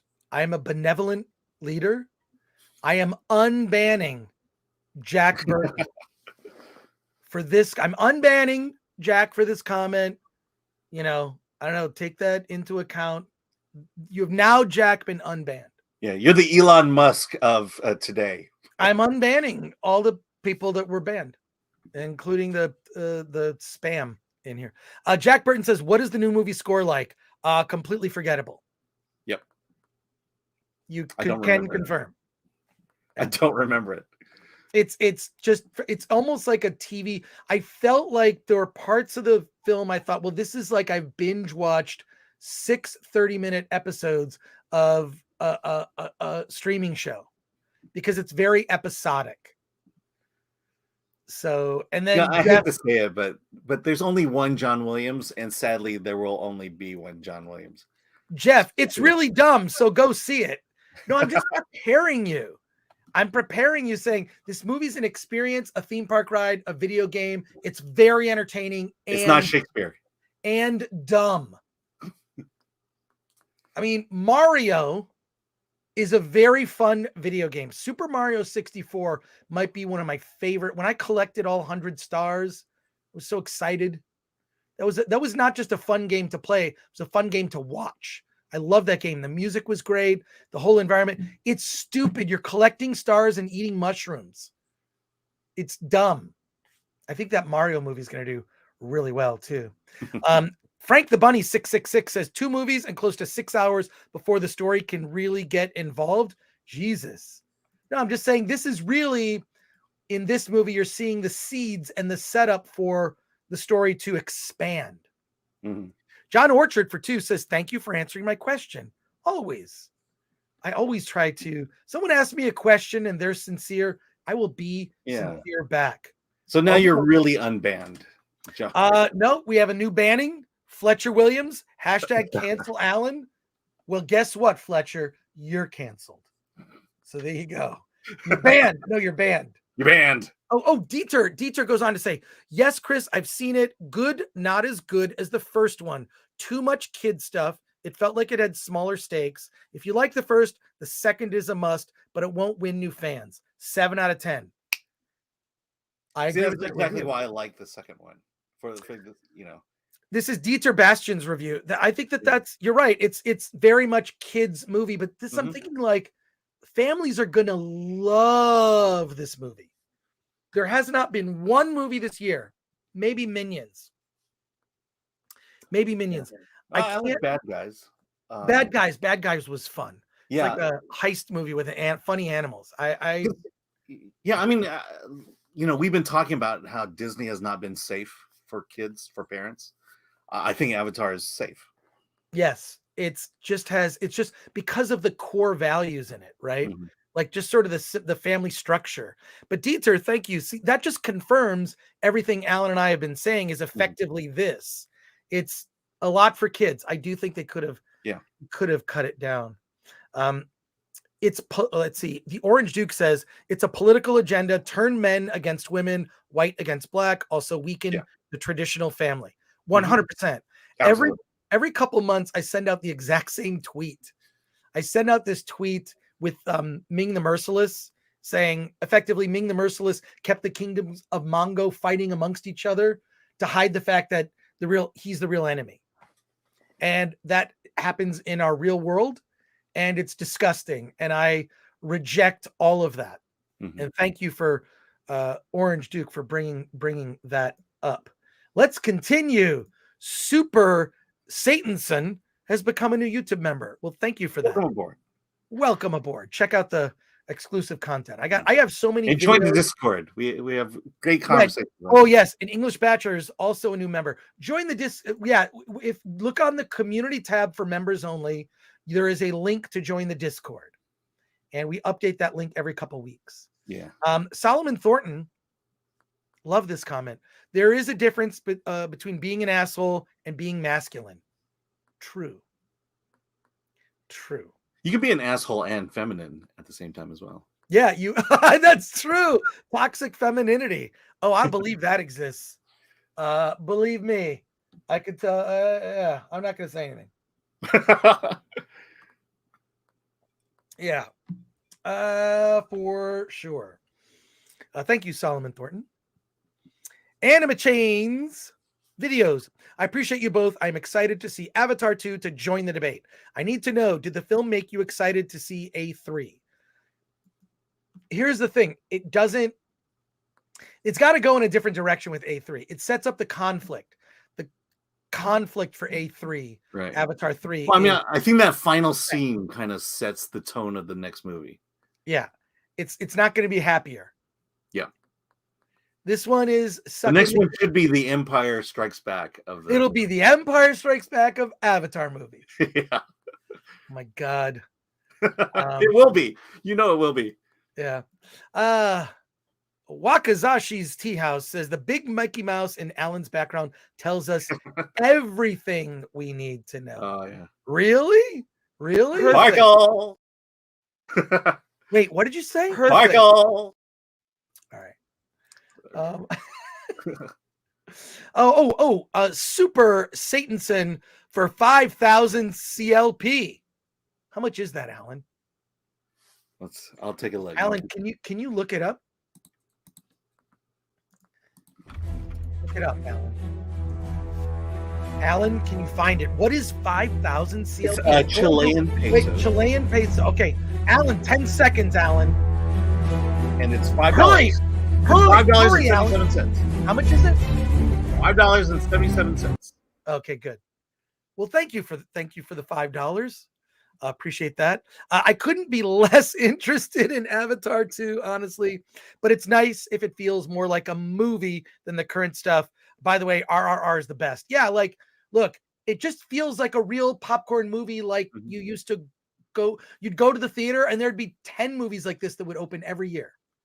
10 movies that would be like Avatar 2. This is what Walt Disney used to produce. Yes. It's fun. It's for the whole family. Even with the violence. I mean, Disney had violence. He had horror. He was scaring kids. Yeah. I mean, there's violence in this too. It's James Cameron violence. There's like a couple violent shots that you're like, oh wow. That one you can really see coming, and then when it happens, it gets a big laugh. At least in my screening, it did. Yeah. But yeah, look, Top Gun Maverick, much better movie than this. RRR, much better movie than this. But this movie fits into category of popcorn films that we haven't seen. Do you like popcorn movies where you can check your brain at the door, not have to think too much, and just be wildly entertained? Yes. And it's too long. So there you go. Continuing with, and thank you for the 5,000. Love it. Life is good for 5. Chris, I hope I look as good as you and Alan when I'm in my late 60s. Seriously, I love you guys and listen every day. Never change. Thank you. Well, I'm not quite there yet. Yeah. But I'm older than I look, for sure. I think it's just clean living, drink a lot of water, take vitamins, never smoked, and I was an indoor kid, so I was not exposed to the sun very much. So yeah, mine is be Asian. Yeah, there you go. But yeah, don't work nearly as hard as yeah. Oh God. Thank you for that. Life is good. English Batchers just became a member. Thank you for that. The sound of one man laughing. Always love to have sound of one man laughing is very active in our Discord. And I appreciate that. Last week, Chris tells us what a great family movie, a bit long. This week, it's pretty awful, but see it anyway. Families will love it. I'll listen to Alan solely from now on. I pretty much said the same thing. Did I say different? You've not changed. No, my opinion was exactly the same as last week. I literally said the same thing. I said, the dialogue was all like awful. Some of the stories like stupid. Like the downloading your brain into an avatar. Like, did I say anything different this week than I said? I don't think so. Last week? No. I mean, last week you pretty much started off with the fact that it was bad dialogue, stupid movies. Well, it has flaws. Yeah. The movie is flawed and entertaining. Flawed and entertaining.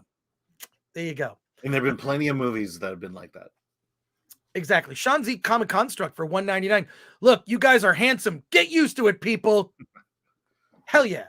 And Asian don't raisin says tartillery. Tertiary. Why didn't I say that? Yeah, I knew that because I'm Asian. There you go. Alexander Masidi for 5 says T2 is my favorite movie, so I'm excited for A2. Seeing it at City Walk on Monday. Ooh, Alexander. Thank you for the 5, Alexander. That is one of the best IMAX screens in Southern California, is the one at Universal Studios, City Walk. Is it just because it's big, or what makes it? Yes, it's huge. It's legit IMAX. The problem is it has all these seats right up front, so you're gonna I've sat in that row where you're like, I saw the Dark Knight, not the Dark Knight Rises. I saw the Dark Knight in that theater, and I was literally in the 5th row to the side like this. This is me watching the Dark Knight. Yeah, Irvine Spectrum also has a very large IMAX screen. Yeah. Let's see. More comments and questions. Patrick Lemire, do the Na'vi surf? If not, wasted opportunity. Yeah, why don't they do that? Like a version of some musical thing. It gets a little heavy-handed with the I know what he's referencing. RRR, basically. Oh. Like a dance number.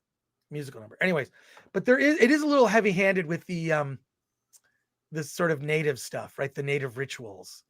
After a while, it's like, okay, we get it. Well, that's the point of the movie. That's the time. This whole new culture that Cameron created. I mean, you expect that. Well, I didn't mind it because I thought, let's see, another Na'vi ritual. I'm going to the bathroom. It's gonna hit the bathroom. I went to the bathroom twice. I don't know if I always keep track. If I know it's a movie I'm going to see again, I'll okay, this is when I went to the bathroom last time. I'm going to go to the bathroom at a different time the next time I see this movie. Yeah. So I think when the kids teach the Sully family how to surf, that's probably the time you can go to the bathroom. Well, Perfect Q says, as much as I don't want Disney to succeed, maybe we should want this movie to succeed. I'll tell you why. Two reasons. One, it's not it's Disney ultimately. It's James Cameron. And I think it's important for this film. For me, I really would like to see it succeed for this reason. A very specific reason is I would like to, and I do believe, like, just looking at the data, people are going to respond to it because it is confirmation. Studios are going to look at the year 2022 and said, what did we do right? What did we do wrong? What were the movies we expected to succeed and do well that failed? Buzz Lightyear, Strange World, colossal disaster. It's going to lose hundreds of millions of dollars. Okay. Wakanda Forever. Wakanda Forever did not perform as well as expected. All the Marvel movies plummeted second weekend. Good, solid first weekend and plummeted 60 to 70%. People are going to be looking at the data for the year 2022. What movies failed? Movies that hit people over the head, that cared more about agenda than storytelling. Those movies did not do well. They did not perform as well or up to expectations. Movies that did well, Top Gun Maverick, this movie will do well. Movies that performed didn't have that. What are the things that's the successes for the box office for 2022? What do those things have in common for success? What do things have in common for failure? And that's why for this movie to succeed and be effectively an inoffensive family movie, I think it'll get people talking. So there you go. Patrick Lemire, thank you for your comment. Perfect Q. Patrick Lemire says, if heavy metal did Navi, there would be bloobs. Bloobs. Someone else must have made that joke. Bloobs. That's pretty good. Thoughts on fitness with Nigel for £1.79, 179 pounds. Outland, I recently rewatched. What's your take? I have not seen Outland in years. I loved Outland. We're talking about Outland, the science fiction film with Sean Connery from the late 70s, early 80s, I believe. Early 80s, 81. 81. I really enjoyed it. It's a Western. It's a Western, and I really enjoyed it. And aspects of Avatar are going to feel like a Western, cowboys and Indians. But in this case, the Indians are the good guys. So Jason Rosenberger says it was the wokest of times. It was the brokest of times. I said on another show that I believe we are currently living through the exact opposite of a renaissance. We are living through a time of terrible filmmaking, terrible storytelling, terrible television, and an audience that has checked out. More than 50% of the audience has checked out. The box office is half of what it was. And last weekend was the second worst weekend at the box office in decades. And I think, let's say we get 5 years from now, we're going to be talking about almost none of the movies that we've talked about this year. Mm-hmm. They're not going to survive the test of time. I believe RRR will, and some maybe a few other small indie movies or other films that will resonate, but mostly the films we're talking about now are going to be forgettable. Top Gun Maverick. I could see that one living on. There you go. Matt Guillemet for 2 says, how is Disney looking now to you, Alan? Yeah, it's just amazing because we still have conversations here. The biggest one was we haven't been to Disneyland since the pandemic, and we have no desire to go back. And we've been actively talking about a Universal trip at some point. I mean, that's kind of the state of Disney. I went to D23, and generally I would buy a lot of collectibles there. Not a single thing that I was interested in. Nothing looked good. Nothing looked special. Disney is in decline right now, and at the moment I don't see any hope for it. There's got to be major leadership changes going on there. Otherwise, you're just going down the same path. Forget leadership. How about the middle management tolerating so much nonsense? Mm-hmm. It's ridiculous. And yeah, I know exactly when you're going to want to get a Universal Pass. When the new Super Mario World opens. Yeah. In fact, we may even plan a trip to Orlando for that. What is the date that it's opening? I believe it's in late February. Super Nintendo World, right? Super Nintendo World. Yeah, February opens February of 2023. It doesn't give an exact date. Let me see. That's the Orlando. No, that's the Hollywood, Universal Hollywood. No, it just says February. This February. I'm gonna go. Yeah, I'm gonna go when it opens. I'm gonna go. I'm gonna buy a pass. Annual pass for Universal is affordable. I know it's been that way for a long time. If I could actually stand driving out there, I would get one. I can take the train from where I live. I know I can take the train too. I can take the train. It's fun. Alan, let's meet up there. I know we should. Can we get is there a press event we can get into? You're better at that than I am. You're much better at that than I am. We still have a lot of comments. I don't think we're going to get to our other film today. Yeah. We're going to, I may even, let's get through the comments. I haven't seen it, and it looks like I'd have to see it in the theater. Okay, so here we go. Let's continue with the comments, and I'm really enjoying the conversation. It's my favorite part of the week is talking to all of you. Mm-hmm. Well, second favorite. It's, seeing my girlfriend is the first favorite. Just always the top there. Perfect Q. Doubt this movie will cover its $2 billion expense.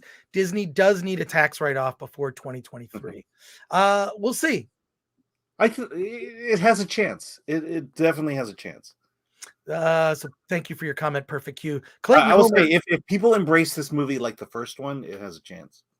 And just looking at just how packed the theaters are, I think the theatrical business needed a movie to bring people back to the theater. They're adding screenings. There's an 8 a.m. screening that has a ton of people going to see it at the AMC Burbank 16, an 8 a.m. screening. Like, it's kind of crazy. When do you see that happening? Clayton goes on and says, it's a pretty movie with no substance, like a date with a gorgeous woman with no personality. You have fun with one, but you don't marry one. Avatar has no social footprint other than, say, the theme park. So Zavin says, would Scorsese or Tarantino call Avatar 2 a movie? No, they'll hate it. They'll call it a theme park ride, and they would not be wrong. All magic. This film does not follow any rule that ever made anything we ever loved great. The high frame rate makes whatever visual feast there is actually seem more unrealistic. 3 hour, 12-minute headache for me. Fair enough. Two rights. Every single person in here may remember a time when they enjoyed movies, but not this day, apparently. It's fine. It's just, look the industry has earned our distrust, and it's got to win us back. I think that's the best way to say it. Yeah. MK Solid 82. Isn't it funny how Cameron had nothing more to give for Terminator, but he is ready to give us endless movies about blue people? It is kind of funny. Well, clearly he has a passion for this. He has a passion for this. I think there is a bigger story that will reveal when all of these movies are made. And I also think that the cost is going to be amortized over the three films. Yeah. Lord Thoth, Alan is never wrong. Yep. Well, almost never wrong. Sometimes right. Corey says, I'm genuinely excited. Your reviews of it give me hope, even if there are some negatives to it. Seeing it this Friday with GF, who also likes the first movie. Corey, you're seeing it with the girlfriend. You're going to have a great time. Have a great time. And maybe a great night too. So and maybe a really good night. You never know. There you go. Perfect Q. So easy to criticize colonialism when it's not you who needs to survive.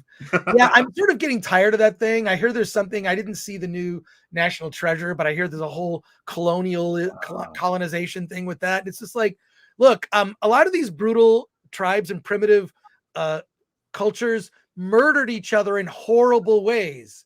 human Technically, everyone's a sacrifice. colonizer. Everyone who ever, every people, every culture, they were colonizers. Every people at some point were a colonizer or had to defeat, compete for resources, and nobody is completely innocent. This is a stupid idea that's been embedded in entertainment with an agenda in mind, and it's dumb, and you should always point it out. But thank you for that perfect cue. How's Although your I must father? say white people are bad, so Yes, there you go. It's Alan's bedroom confirmed, says how's your father. Couple super chats here. CD Stein 69 for $4.99. Off topic, but have you heard anything about the film Mind Cage with Martin Lawrence and John Malkovich? Looks like Seven meets Silence of the Lambs. I have not heard of it. I have not heard of it. I have not heard of it either. CD Stein 69. I can't believe it. A movie I haven't heard of. I've heard of, Here we go. I've heard of the weirdest, strangest, but most bizarre movies. It comes out on Friday, in fact. Well, then we should It's see it. It's a serial killer movie, and it looks like Malkovich might be kind of the Hannibal Lecter type role. He'd be good. He'd be good at that. He would be good at that. Thank you for the super chat and the comment here. And the Mayans and Incas were singing Kumbaya, says Patrick Lemire. Yeah, it is sort of naive. It's just whenever I hear people want to put, it's so naive and stupid. It's naive and stupid and also pretty stupid to put it in movies. I'm going to call it out every time I see it, but I have no interest in watching that National Treasure thing. Charles W. Jansen, the second for $5. Bullet Train is my fave of this year. Top Gun Maverick was great, and Devotion was good. By the way, I heard Bullet Train, and thank you for the support there. Bullet Train apparently is like one of the top movies on Netflix right now. Yeah, Asians don't like Bullet Train. That's what's weird about it. You'd think that there'd be more Asians in the movie, considering it takes place in Japan. Yeah, I mean, an entire train full, maybe 25% Asian, and then the worst part, there's a role of an old lady who says maybe 2 lines. They could have cast a older Japanese woman to play that role, but no, it's got to be a white woman.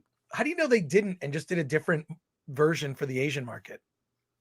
Because this is Hollywood and they don't care. Yeah, well, you're exactly right. Well, thank you, Charles, for that. Bishop Cruz for 10. Due to your advice, I've been checking out random movies on Prime. It's been great. Found out about Vansploitation as a result. Also, Donnie's Bar Mitzvah and RRR were amazing. Yeah. Oh, thank you, Bishop Cruz. Really appreciate that. Alan, why don't you... Donnie's Bar Mitzvah has some interesting humor. I know. Hey, Velocipaster is also available on Prime. Yeah, that one too. You'd be surprised how many movies that you can watch, that you already have access to with your Prime. Yeah, Donnie's Bar Mitzvah. Mm-hmm. There's an Asian couple in the movie. It is, Alan. Why don't you talk about it? Oh gosh, I remember it being really funny. I don't. It's been over a year since I've seen it, so I don't remember, but they do play into the fact that they are Asian. And it's funny. Some might be offended. Some might be offended. That's the point. Yeah. That's the point of the entire movie. Let's see. A. Campbell says Genghis Khan was just trying to spread his love, and according to DNA, he did. Well, there you go. The Hookman 777, too many overthinking Avatar 2 because of all the Disney bad blood. This is 20th Century Fox movie in reality. So quit overthinking, analyzing, and get some popcorn, get some tequila, and chill at the theater. Yeah. This movie was in production long before Disney bought. Oh, yeah. No, this was, it was in production for quite some time before the Disney thing. Yeah. I think the only connection is the theme park. Theme park ride. Ding fucking dong is a member. Can't offend, must represent, must not be out of line. We must include everyone. No one can feel left out. No one ever. Yeah, I know that's really. You're gonna love Strange World. Oh my God, so horrible. Let's see. Charles W. Jansen for 501. Bullet Train is how foreigners wreck Japan. Yep. It's funny. It was an okay movie. I'm just, you set a movie in Japan, you got to have Asians in it. That's all I'm saying. Yeah. At least Japanese in it. Emoji Benji says, I've become a big fan of you and Alan. I've started trying to develop my own channel. I'm watching Avatar this Saturday, and I'd like to do a video about you guys sometime. Feel free to do a video. I noticed there are people that do video reactions to sometimes our opinions. I've not seen that. I need to look that up. Look it up. Look, go ahead. Thank you, Emoji Benji, and appreciate the kind words. Greasy Guido, will y'all be cosplaying as Na'vi for your Friday full review? I'll wear a blue shirt. How about that? I actually have like a blue velour jacket and a blue collared shirt that I'm going to wear on Thursday. I can't wait. No, I'm serious. I'm totally doing that, Alan. It's going to be great. Yeah, get pictures. Oh, we're going to get pictures of our meetup. Pat, thank you for that. Patrick Lemire, I probably won't go, but I hope it does well. Jesus Christ. Theaters have suffered. Many closed. They need to start having some big wins. Hope it gets people back in the theater habit. Yeah, I mean, that's my hope for this movie, is that what it does is it reminds people why you go to the movies, right? You want an experience, and we haven't seen movies like that lately. So yeah, Patrick, I am rooting for this film to succeed because it's just another thing that's going to show to Hollywood, hey, if you just make something that entertains people, people will go see it. And if you do things that lecture, people don't like that. So there you go. Let's see. Alan Ansar has 2 comments here. I made sure to go see Violent Night and Devotion at the theater because of your reviews. I'm planning to stream Tar. I know it's not a movie my wife would like. She might like it. She might like it, actually. But yeah, like Alan, like, isn't it fun to just go to the movies? Absolutely. Something more special about it. You're not like, I mean, I know people check their phones at the movie theater. I will say I am very loud if I see someone doing that inappropriately. Like, oh, I am just like, can you put away your phone, please? I get very aggro. I don't care. So, yeah, and I'm fortunate to live down the street from a movie theater. Yeah, there you go. So it helps. But if you can see Tar in the theater, I would suggest seeing it in the theater. Yeah. Alan Ansar, Disney needs to learn that making movies general audiences want to see, and not just the Imagineers in LA, is way better for their bottom line. That's the lesson of Avatar. Is, make a movie that appeals to a lot of people, and those are not always the best movies. I'm saying there have been a severe lack of movies of this type. I say it over and over again. Walt Disney, all his movies had to succeed. There was very little wiggle room for a failure at the for Walt Disney the man. That's the thing about streaming that I think has killed television shows. All the episodes are written in advance, so you don't even get feedback to go, well, what our audience is responding to, what do they like, what do they dislike, and you can't improve over time throughout the season. Exactly. I mean, Star Trek: The Next Generation, the first couple seasons were when you got to the 3rd season, it had found its voice. By 3rd season of Next Gen, it got really good. And you don't have the luxury with the streaming show. It's like we're doing 12 episodes, we're writing all of them, and then we're just doing them and dumping them. We're either binge watch the whole thing, or we'll eke it out 3 episodes the first day and then 1 a week. It's ridiculous. You need a feedback loop that involves the audience. Yeah, I think She-Hulk is the greatest example of that. I think She-Hulk had the potential right off the bat, and it got progressively worse because it wasn't getting feedback, and these writers thought they were doing something brilliant. And no. Alan had some technical difficulties. He was talking about She-Hulk. What happened to Alan? Kidding. You felt the same way. Come on. No, the same thing is funny. Let's see. For $4.99, Wired says, have you ever met / talked to the Red Letter Media guys? That's a collab I'd like to see. I have not. I know they follow Film Threat on social. I follow all those guys on my personal. They follow Film Threat. I know they have mentioned Film Threat on more than one show. They did an episode where they talked about the movie Freaked, and they showed the cover of Film Threat magazine. So I know those guys used to read Film Threat magazine.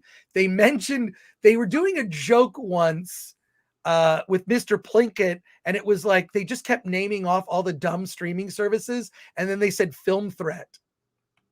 It was great. So I know those guys are aware of Film Threat. I don't know if we would agree on things. I really like them a lot.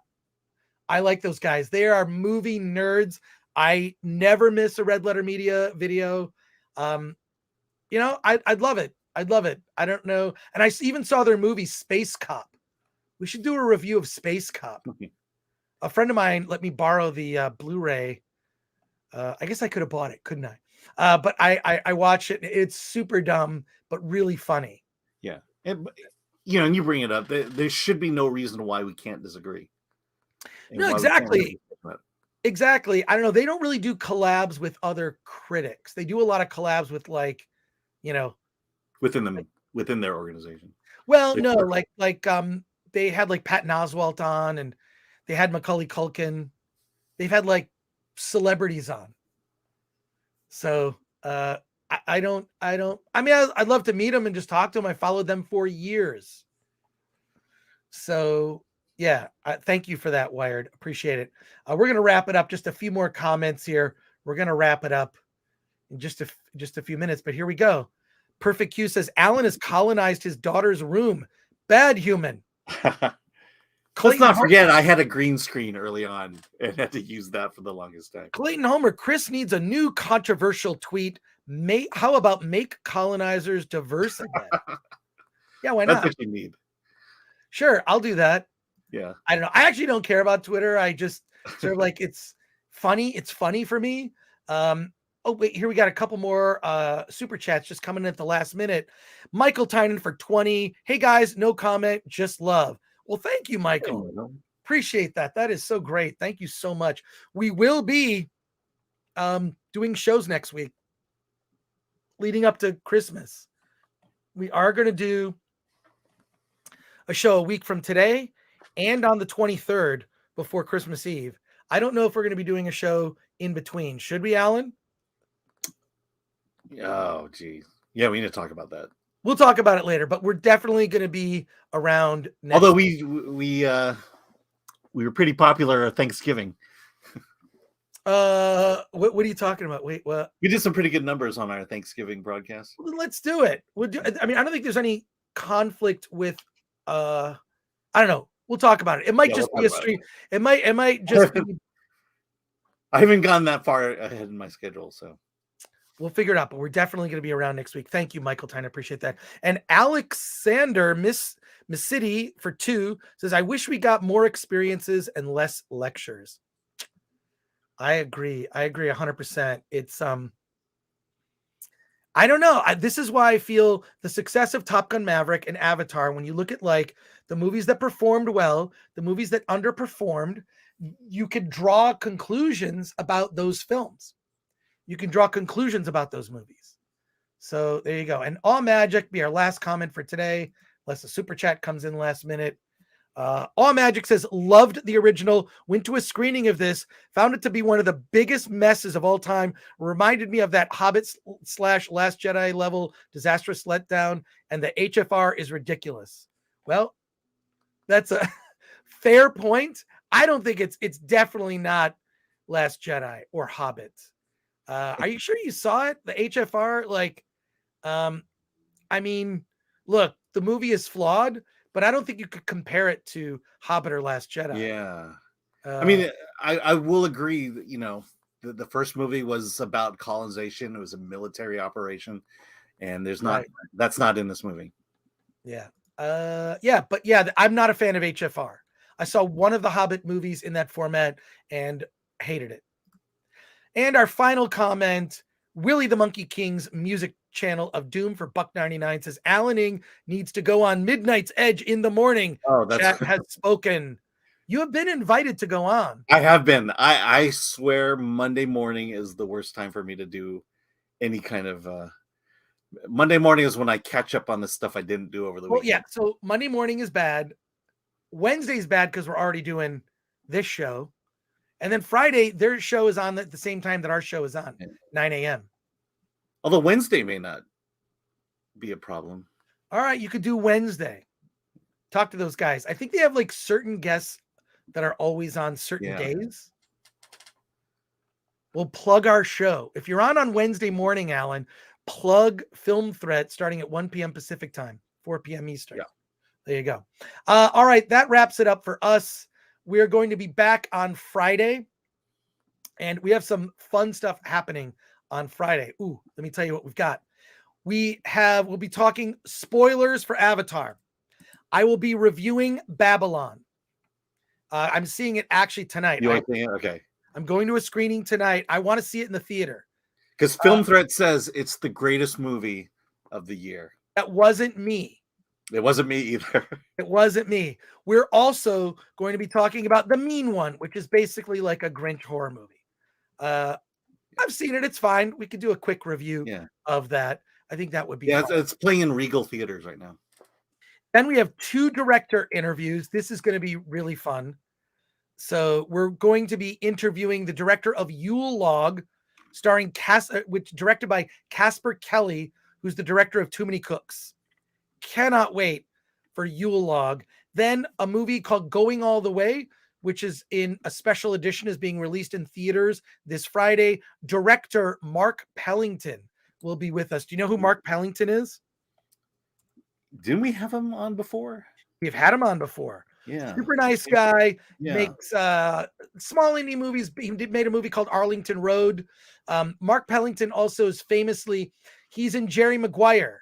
He's in, with Jerry, when Tom Cruise plays Jerry Maguire as a sports agent. He works at the agency. He's a very big guy. You'd recognize him. But Mark Pellington's going to be joining us. That's at the end of the show. So we'll go like 2 hours, talk spoilers, Babylon, and then we're going to get into director interviews. It's going to be a lot of fun. So that's this Friday show, and we'll be around over the holidays. I want to thank everybody. I want to thank Glenn Nuccio, killing it with the producing. Alan, want to thank you. Oh, thanks.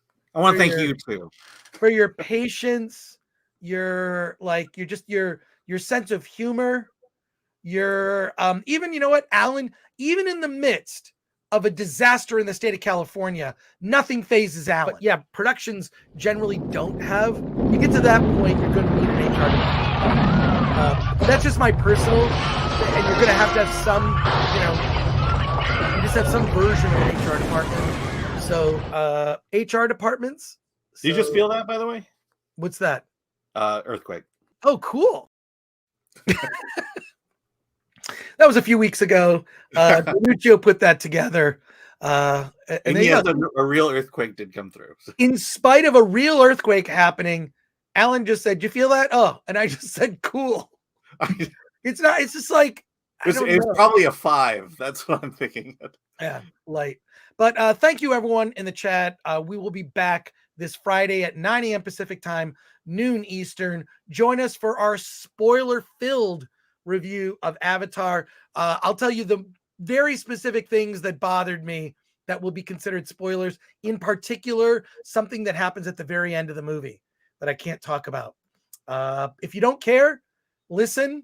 And if you've seen it, I want to hear your thoughts. Alan, anything else before we get on our way here? Yeah, just visit filmthread.com. We're producing reviews like crazy. Also, on the front page is the nominations of the Critics' Choice Awards, which you and I are voting members of and contributed to the nominations. Oh, so that's on right now on Film Thread. It's on right now, yeah.